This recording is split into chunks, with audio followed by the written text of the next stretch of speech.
본문으로 바울의 기도 부탁 이런 제목으로 오늘 새벽에 잠깐 말씀을 선포하고자 합니다. 바울의 기도 부탁. 대사도인 바울이 지금 복음을 증거하다가 감옥에 갇혀 있는 신세가 되었습니다. 이 복음 전파의 열망을 불태우던 이 바울 사도가 이 고린도 교인들에게, 즉 연약한 신자들에게 자신을 위해서 기도해 줄 걸 간곡히 부탁하고, 그 다음에는 이 그리스도의 비밀을 말하게 하시기를 구하라 그랬는데, 이 복음의 비밀을 담대하게 증거할 수 있도록 기도를 부탁하는 것. 이 총회 행사만 있을 때마다 이 말씀을 새벽에 상고한 것 같은데, 그만큼 우리의 기도가 이 하나님의 일에 절대적으로 필요하다는 것을 강조하기 위한 것입니다. 우리의 기도가 참으로 합해져서 그 놀라운 능력의 역사로 나타나게 된다는 것. 우리를 위하여 기도하라. 바로 이 전도자들이 간절하게 지금 기도 부탁을 하고 있는 거예요. 자, 거기 보실까요? 2절에 기도를 계속하고 기도에 감사함으로 깨어있으라. 왜 이렇게 기도를 부탁하는 것일까? 그것은 무슨 일이든지 하나님이 함께 해주시고, 무슨 일이든지 하나님이 도와주셔야만 이게 가능하기 때문이죠. 특별히 전도하는 일, 목회사에 가는 일, 말씀을 전파하는 일, 이 하나님의 일에 있어서는 더욱 그리하단 말. 하나님이 함께 해주시고 하나님이 도와주지 아니하시면 일은 불가능한 거예요. 그건 철학자들의 무슨 이 말 주변을 선전하는 장소가 결코 아니잖아요. 성령으로 기록된 하나님의 말씀을 성령으로 전파하는 일에 하나님의 도우심이 없이는 그건 불가능하다는 거예요. 그러므로 그는 복음을 증거하다가 감옥에 투옥되어 지금 어려운 신세 가운데 있지만, 그럼에도 불구하고 골로새 교인들을 향해서 간절히 우리를 위해서 기도하라 이렇게 기도 부탁을 하고 있습니다. 기도를 계속하고 기도에 감사함으로 깨어있으라. 기도를 계속하고. 옛날 성경에는 기도를 항상 힘쓰고 그랬습니다. 아주 끈덕진 지속성과 열성을 의미하고 있는데, 우리의 기도가 그런 면에서 한순간에 그쳐서는 안 되고 지속성이 있어야 돼. 이 골로새 데살로니가 교회 보낸 편지에서도 보면 쉬지 말고 기도하라. 쉬지 말고. 이게 우리가 이 걸어갈 때도 기도하는 거고, 예배드릴 때도 기도하는 거고, 그러면은 우리 직장 생활하면서도 기도하는 그런 마음으로 하는 거죠. 단순히 기도 시간에 나와 저는 정형적인 그런 기도만 의미하는 것이 아닙니다. 기도도 힘을 써야 돼. 대충 하다 보면 시간 지나가고, 그 다음에 힘을 쓰지 않으면 뭔 소리 하는지, 자기가 기도하면서 자기가 기도하는데도 뭔 소리인지 모르고 중언부언하기 쉽단 말. 힘을 쓰고 하나님이 지금 내 앞에 계시다.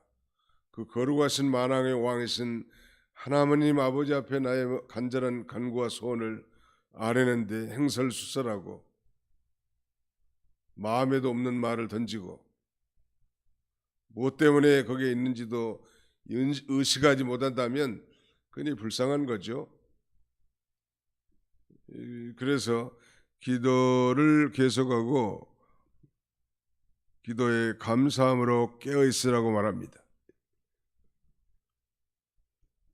감사라고 하는 건 깨어있음의 징조입니다. 우리가 이 기도 자리에 앉았을 때 먼저 하나님 앞에 자신에게 베풀으시는 그 하나님의 그 놀라운 역사와 은혜에 대해서 진정으로 감사하는 마음으로 우리가 기도해야 할 것입니다. 또 감사함으로 깨어있으라는 거예요. 영적으로 항상 경계하라는 거예요. 깨어 있다는 말은 잠자는 것에 반대라고 그랬죠. 잠잔다는 것은 육신적으로 사는 걸 가리켜. 육신적으로 사는 삶, 일락을 좋아하는 자는 살았으나 죽었느니라 라고 했는데, 이 영적인 잠에서 깨어 있으라는, 즉 육신의 삶을 돌이켜서 영적인 삶으로 향하라는 것. 육신적인 삶을 사는 게 잠자는 건데, 그런 삶에서 돌이켜서 영적으로 항상 경계하고 있으라는 거예요. 예수님께서는 이 제자들에게 항상 기도하고 낙심하지 말도록 그렇게 간절히 간구하고 있습니다. 바울의 전도 부탁. 그러면 구체적으로 바울이 뭘 부탁했는가? 어떤 제목을 향한 기도를 부탁했는가? 3절에 또한 우리를 위하여 기도하되 하나님이 전도할 문을 우리에게 열어주사 그리스도의 비밀을 말하게 하시기를 구하라. 내가 이 일 때문에 매임을 당하였느라. 매임을 당했다는 것은 이 감옥에 투옥됐다는 거예요. 지금 복음 증거하다가 두 가지 기도 부탁을 합니다. 첫째는 전도할 문을 열어달라는 거. 두 번째는 그리스도의 비밀을 말하게 해달라는 거예요. 그리스도의 비밀은 뭐 하나님의 말씀, 복음을 가리키겠는데, 이 복음을 증거하는 일에 담대하게 설교하게 해달라. 훌륭한 설교가 뒤에는 기도의 후원자들이 많다는 건 뭐 역사가 증명해온 사실입니다. 설교자가 똑똑해서 하는 게 아니고 그 배후에 수많은 사람들이 기도하고 있다는 거예요. 그때 어떤 장로님, 의사 장로님이 종종 전화를 하는데, 목사님 제가 항상 목사님을 위해서 기도하고 있다는, 그게 얼마나 감사한지. 우리 교인도 아니면서. 또 어떤 교회 여전도사님은 목사님 새벽마다 한 번도 목사님 기도를 빼놓은 적이 없다니. 물론 제가 이 총회장이기 때문에 아마 총회와 하나님 나라를 위해서 그렇게 기도해 준 줄로 압니다.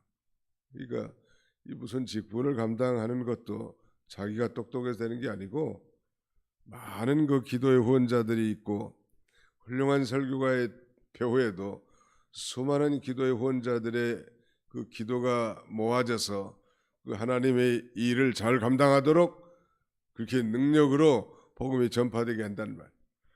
첫째는 전도할 문을 열어달라는, 공효를 이루는 문, 광대한 문 열어주실 분은 우리 주님이십니다. 우리 주님이 한번 열면 닫을 자가 없고 닫으면 열 자가 없단 말. 문을 열어줘야 돼. 북한의 문도 언제 하나님이 열으실까? 사실은 이 90년대 중반의 그 배고픔, 이 소위 그들이 말하는 이 고난의 행군 시절에 300만 명이 굶어 죽었다고 하지만 또 수십만 명이 중국이나 전 세계에 흩어졌고, 그들이 복음을 듣고 하나님께로 돌아온 자들이 많아요. 우리나라의 탈북자는 대략 한 3만 4천에서 3만 5천 명이 된다고 하는데, 이제 전문적으로 그 탈북자 출신들이 목회자가 된 사람들이 많고 신학교 한 사람들이 많은데, 이제는 이 조국 해방을 복음 통일하게 해서 기도를 많이 한다는. 근데 하나님이 벌써 그때 문을 좀 열어놓은 거예요. 그 기하라는 그 섭리, 이 배고픔이라는 섭리를 통하여 엄청난 숫자를 전 세계에 퍼뜨려 놨다. 그들이 복음을 받고 하나님께로 돌아오고 저 북한을 위해서 기도를 많이 하고, 요새는 이제 북한과 자유롭게 전화가 된대, 남한에서도. 근데 전화하면 그 요청하는 요구 제목이 돈 보내달라는 거예요. 원하면은 당장 먹을 게 없어 굶어 죽으니까. 그래도 돈을 보치면도 들어간 모양이야, 아마 북한 사람들한테. 이렇게 상당히 열려 있고, 돈만 붙이는 게 아니고 이제 그렇게 전하면서 복음이 또 전파되는 거예요. 그래도 자칭 자기들이 뭐 통일의 씨앗이다 이렇게도 말하는데, 아무튼 하나님은 언제든지 일하고 계시고 끊임없이 당신의 뜻을 이루나가시는 주님이신데 이 일을 위해서 기도하는 사람, 보통 기도가 아니죠. 이건 뭐 사생결단의 기도예요. 죽느냐 사느냐, 마치 순교를 앞둔 순교자의 간절한 기도처럼 그들의 이 간절한 기도를 통하여 하늘 보좌를 움직이고 하나님의 뜻을 성취해 나가게 한단 말이에요. 우리를 위하여 기도하라. 참 대사도인 바울이 연약한 골로새 교인들 향하여 이 기도의 동량을 하는 것은 하나님이 도와주지 아니하시면 안 된다는 일이. 우리 사경에도 마찬가지. 강사 목사님도 훌륭한 게 아니고 많은 분들이 기도하고 힘을 합쳐서 하나님이 그 예배를 통하여 영광 돌리는 이 귀한 성에 하나님이 함께해 주셔야 목사님들이 담대하게 하나님의 말씀을 선포할 수 있고 또 능력으로 그 말씀이 역사해서 변화가 되고 성장이 되고 회개의 역사가 나타나고 부흥의 역사가 나타나게 될 줄로 믿습니다. 근본에 뭐 사정상 참여하지 못한 분도 계시겠지만 어디가 있든지 이런 귀한 성에는 남의 일이 아니고 나와 직접 연관된 일이고 기도에 책임 있는 줄 알고 이렇게 전도자들 위해서 기도하고 총회와 귀한 이 사경을 위해서도 기도하는 그런 저와 여러분들이 다 돼야 되겠습니다. 자, 성경을 한두 군데 찾아보고 마치도록 합시다. 에베소 6장 앞으로 넘어갔으면 에베소 6장 19절로 20절 여기도 같은 내용인데요. 에베소 6장 19절로 20절 같이 읽습니다. 시작. 또 나를 위하여 구할 것은 내게 말씀을 주사 나로 입을 열어 복음의 비밀을 담대히 알리게 하옵소서 할 것이니 이 일을 위하여 내가 쇠사슬에 매인 사신이 된 것은 나로 이 일에 당연히 할 말을 담대히 하게 하려 하심이라. 나를 위하여 구할 것은 바울을 위해서 기도해 달라는 거예요. 그래서 내게 말씀을 주사 나로 입을 열어 복음의 비밀을 담대히 알리게 하옵소서. 말씀을 주신 분도 하나님. 설교자가 다 공통적으로 느끼는 바는 하나님의 성령이 강력하게 역사할 때는 자기가 뭐 생각하지 못했던 거 미처 준비하지 않았던 말씀도 튀어나오게 됐단 말이에요. 놀라운 일이죠. 기도가 부족하면 아무리 뭐 잘 준비하고 논리 정연한 설교 아니라도 이게 힘이 없어요. 그래서 이 기도라고 하는 것은 화약과 같고 말씀은 총알과 같습니다. 화약이 터져서 총알이 나가는데 그 화약이 세면 총알이 멀리 나가는 거예요. 화약이 약하면 총알이 멀리 못 나가요. 화약은 기도와 같습니다. 우리가 불을 태워주는 거예요. 그래서 그 말씀이 담대하게 전파되도록 바울은 이 비밀을 알았기 때문에 그가 개척한 교회 연약한 신자들에게 마다 이 기도에 간절한 부탁을 하고 있습니다. 한 군데만 더 읽죠. 히브리서 13장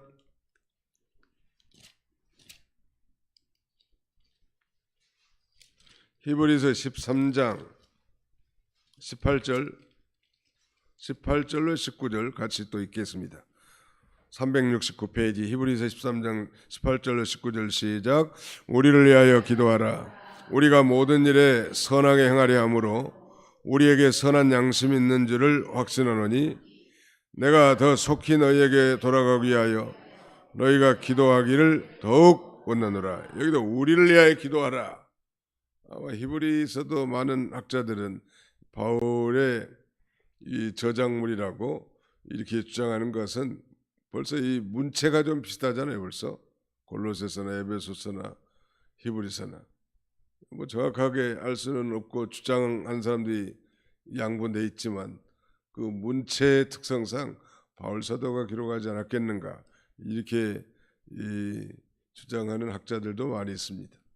말씀을 맺고자 합니다. 바울의 기도 부탁 저도 개인적으로 기도해 주십시오. 기도해 주시기 바랍니다.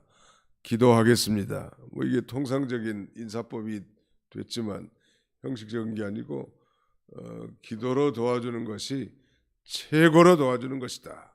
목사님 잘 섬겨야 됩니다. 뭐 과일 사주고 뭐 떡 사주고가 아니고 그보다 더 중요한 것은 기도로 하나님의 사역을 잘 감당할 수 있도록 기도하되 이 복음의 문을 열어달라고 또 복음의 비밀을 담대하게 선포하게 해달라고 이렇게 기도하는 게 최고의 아마 섬김이 아닐까 그렇게 생각이 됩니다.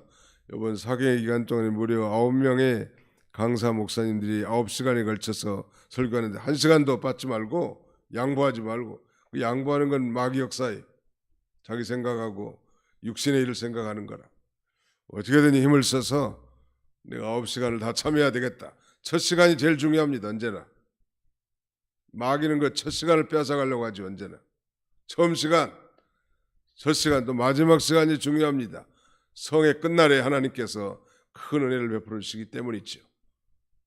여러 가지 형편과 사정이 다 가로막혔지만 힘을 써서 참여하고 기도로 동참하고 의뢰받는 복된 이 천국잔치가 다 되시기를 주님의 이름으로 축원합니다.